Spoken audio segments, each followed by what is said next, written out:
Mukunda Jewelers, first ever factory outlet opening soon in Jubilee Hills.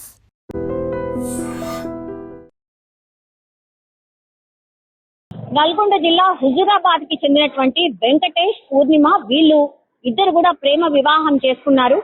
కొన్నేళ్ల క్రితం ప్రేమ వివాహం జరిగిన తర్వాత సాఫీగానే సాగింది వీళ్ళ కుటుంబ జీవితం అంతా కూడా. వీళ్ళిద్దరికి ఇద్దరు పిల్లలు కూడా ఉన్నారు, ఒక కొడుకు అండ్ ఇంకో కూతురు. తరచుగా వెంకటేష్ తాగి వేధించడం స్టార్ట్ చేశాడు. అట్లాగే నల్లకుంటలో వీళ్ళు నివాసం ఉండేవాళ్ళు. మరి ఏం జరిగిందో ఏంటో తెలియదు కానీ మొన్న వాళ్ళ భార్య పూర్ణిమ ఎవరైతే ఉన్నారో ఆమెను దూషించడం తిట్టడమే కాకుండా రాత్రి పూట పెట్రోల్ పోసి ఆమెని తగలబెట్టే ప్రయత్నం చేశాడు. పూర్తిగా కాలిన గాయాలతోనే ఆమెను హాస్పిటల్ కి తీసుకువెళ్లేసరికి ఆమె చనిపోయినట్టుగా కూడా చెప్తూ ఉన్నారు. ఆమె పక్కన వీళ్ళిద్దరు పిల్లలు కూడా నిద్రిస్తున్నటువంటి టైంలోనే కొడుకునేమో తీసుకొచ్చి బయట కూర్చోబెట్టి తినడానికి ఏదో ఇచ్చి బయట కూర్చోబెట్టాడట కొడుకుని. కానీ పాపని మాత్రం అమ్మతో పాటే ఆమెను కూడా పెట్రోల్ పోసి తగలబెట్టే ప్రయత్నం జరిగినట్టుగా స్థానికులు కూడా చెప్తున్నారు.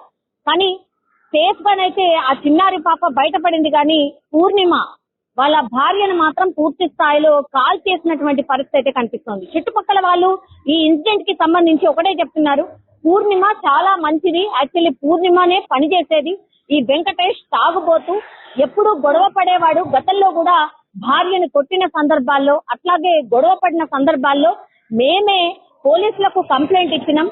అట్లాగే ఈ పూర్ణిమ కూడా ఆయన టార్చర్ తట్టుకోలేక గతంలో కూడా పోలీసులకు షీ టీమ్స్ కి కూడా ఆమె వెళ్లి కంప్లైంట్ చేసింది. అప్పుడు కూడా కేవలం ఈ వెంకటేష్ ని కౌన్సిలింగ్ ఇచ్చి వదిలేసారు తప్పించి ఆయన మీద ఎట్లాంటి చర్యలు తీసుకోలేదు కాబట్టే ఇదంతా జరిగింది అని ఒకటి చెప్తున్నారు. అట్లాగే పూర్ణిమ ఇంకా నేను నీతోని ఉండలేను, నేను నీతో బతకలేను అని పుట్టింటికి కూడా వెళ్లిపోయిందట.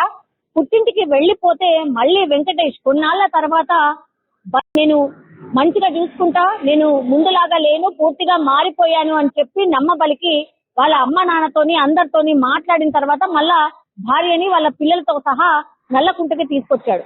కొన్ని రోజులు బానే ఉన్నాడు కానీ ఆ తర్వాత మళ్ళీ ఇట్లనే టార్చర్ స్టార్ట్ చేశాడు, కొట్టడం స్టార్ట్ చేశాడు. అట్లాగే ఆ అమ్మాయికి కూడా అంటే పూర్ణిమకు కూడా పెద్దవాళ్ళు సర్ది చెప్పడం లేదు, బానే ఉంటాడని చెప్తున్నాడు కదా వెళ్ళు అని చెప్పడం, ఆమెకి ఇష్టం లేకపోయినా సరే బలవంతంగా అంటే ఈ అమ్మా నాన్నలు అనుకోండి లేకపోతే పెద్ద మనుషులు అనుకోండి పూర్ణిమని మళ్ళీ భర్త దగ్గరికి పంపించడమే ఇప్పుడు ఈ హత్యకు కారణం అనేటువంటిది స్థానికులు చెప్తున్నారు. పూర్ణిమ చాలా టైమ్స్ పక్కన వాళ్ళకు వీళ్ళకు చెప్పుకొని బాధపడేదట. నేను ఇలా టార్చర్ అనుభవిస్తున్నా, నేను బతకలేకపోతున్నా, అనుమానం అంటాడు, ఇంకోటి అంటాడు, నన్ను కొడుతున్నాడు, తిడుతున్నాడు, నా పిల్లల భవిష్యత్ ఏంటో అర్థం కావట్లేదు అని చాలా టైమ్స్ ఆమె చెప్పిన సందర్భం. కానీ పక్కన వాళ్ళు ఏం చేయలేనటువంటి సిచ్యువేషన్. ఫ్యామిలీ మెంబర్సే ఆమెని ఫోర్సిబుల్ గా తీసుకొచ్చి నీ భర్తతోనే ఉండు అన్నటువంటి మాట చెప్పారు. కాబట్టి వాళ్ళని ఎదిరించలేక ఏం చెయ్యలేక పిల్లలు ఏమైపోతారో అన్న ఆలోచనతోని భర్త దగ్గరికి వస్తే లాస్ట్ కి వస్తే పూర్తిగా ఆమెను పెట్రోల్ పోసి నిప్పంటించాడు. ఆమె గట్టిగా కేకలు వేయడంతో స్థానికులందరూ కూడా బయటకు వచ్చి ఆమెను కాపాడదాము అనుకునే లోపలే పూర్తి స్థాయిలో ఆమె మంటల్లో కాలిపోయినటువంటి సిచ్యువేషన్ కనిపించింది అని స్థానికులు చెప్తున్నారు. అప్పటికే పోలీసులకు అట్లాగే అంబులెన్స్ కి పిలిపించే టైంలోనే వాళ్ళు వచ్చి చూసేసరికి పూర్ణిమ చనిపోయినట్టుగా స్థానికులు చెప్తూ ఉన్నారు. అట్లాగే ఈ పిల్లలు ఎవరైతే ఉన్నారో అమ్మ పక్కన కూతురు ఉండింది. ఇక ఆల్మోస్ట్ ఆమెకు కూడా కొద్దిపాటిలో ఆమె ఎస్కేప్ అయింది. కొన్ని వార్త అంటే బయటకు వచ్చిన వార్త ఏంటంటే కూతుర్ని కూడా మంటల్లోకి తోసేసే ప్రయత్నం చేశాడు అని. అలాంటిది ఏమీ జరగలేదని స్థానికులు చెప్తున్నారు. ఆ అమ్మాయికి అయితే ఏం కాలేదు, బయటపడింది. కానీ పూర్ణిమ మాత్రం పూర్తి స్థాయిలో కాలిపోయింది. కొడుకు బయటకు తీసుకెళ్లిపోయాడు కాబట్టి కొడుకుకైతే ఎలాంటి హాని లేదు.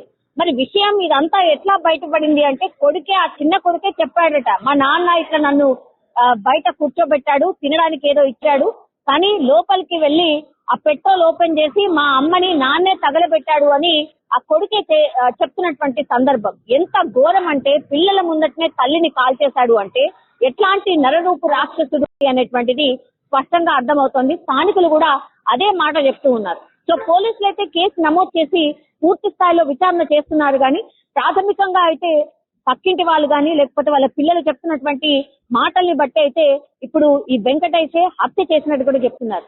నిన్నటి వరకు వెంకటేష్ ఆచూకీ తెలియలేదు కానీ గత 12 గంటల క్రితమే వెంకటేష్ కూడా అదుపులోకి తీసుకున్నట్టుగా కూడా చెప్తూ ఉన్నారు.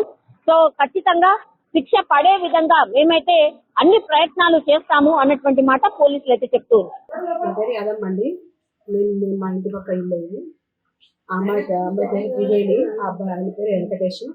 వాళ్ళు రెంట్కి వచ్చి మంచిగా కొండలో మంచిగానే ఉండు. ఆ తర్వాత ఆ అబ్బాయి వాడు మోసం చేసిండు ఆ అమ్మాయిని. దాన్ని బండి కొనిచ్చి అరేంజ్ మ్యారేజా లవ్ మ్యారేజ్? లవ్ మ్యారేజ్ చెప్పేది అమ్మాయి చేసుకొని వచ్చేది మంచిగానే ఉంది. ఆ బండి ఉన్న బండి అమ్మేసుకుని అప్పుడు చెప్పకుండా ఇక అప్పటి నుంచి స్టార్ట్ అయింది వాడు ఇంట్లో గొడవ. గొడవ అందరం చెప్పినాం కూడా చెప్తే కూడా వాడు చేయలేదు. ఇక్కడ గొడవ పెట్టుకొని మాకు తీసుకుపోయి పోలీసులు పట్టిస్తే పోలీసులు వచ్చి ఇంటికి వచ్చి పోలీసులు తీసుకొని పోయారు. ఏం యాక్షన్ తీసుకోలేదు, ఏం చేయలేదు. భూమి తీసుకుపోయి పంచాయతీ సామాన్ చేసేది. అలా రాలే ఇంటికి. అమ్మాయి ఎక్కడో 2 పిల్లలు పెట్టుకుని అమ్మాయి దగ్గర పిల్లలు పని ఇది వచ్చేది. అట్లా చూసుకుంటే అమ్మాయి మంచిగా బతికింది.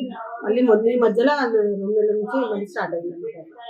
వచ్చింది అప్పుడు కూడా పని ఏం చేయకపోతున్నాడు, వాడు ఏం పని చేయకపోతుండే.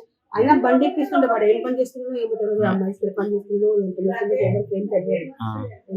ఆమె ఏం తెచ్చిస్తుందో తెలియదు. ఆమె అమ్మాయి మంచి పని చేసుకొని రెండు కట్టుకొని ఫ్రిడ్జ్ కొనుక్కుంది, అన్ని కొనుక్కున్న అమ్మాయి అంత కష్టపడి కొనుక్కుంది. అడుగుతుండే అమ్మాయి మన పని ఉంటే చెప్పండి అమ్మ. బస్తీలో అందరితో ఎట్లా ఉంటుండే? అంతతో మంచిగా ఉంటుంది, మంచి మనిషి అమ్మాయి. నిజంగా ప్రస్తుతం ఉన్నటువంటి సమాజం దేనికి ప్రయారిటీ ఇస్తుంది? ఆర్థిక సంబంధాల చుట్టూ మాత్రమే తిరుగుతుంది. మళ్ళీ ఎన్నికలంగానే చాలా విరక్తి కలుగుతాం. మంచి అనిపిస్తుంది కదా, లేడీస్ కూడా ఛాలెంజింగ్ జాబ్స్ చేసినప్పుడు చాలా బాగుంటది. ట్రాఫిక్ అసిస్టెంట్స్ గా నియమించిన ట్రాన్స్జెండర్స్ అందరితో సాల్యూట్ చేయించుకుంటున్నారు. ఫుడ్ డెలివరీ ఇవ్వటానికి వెళ్ళినటువంటి డెలివరీ బాయ్ అనిల్ పై కళ్ళ ముందు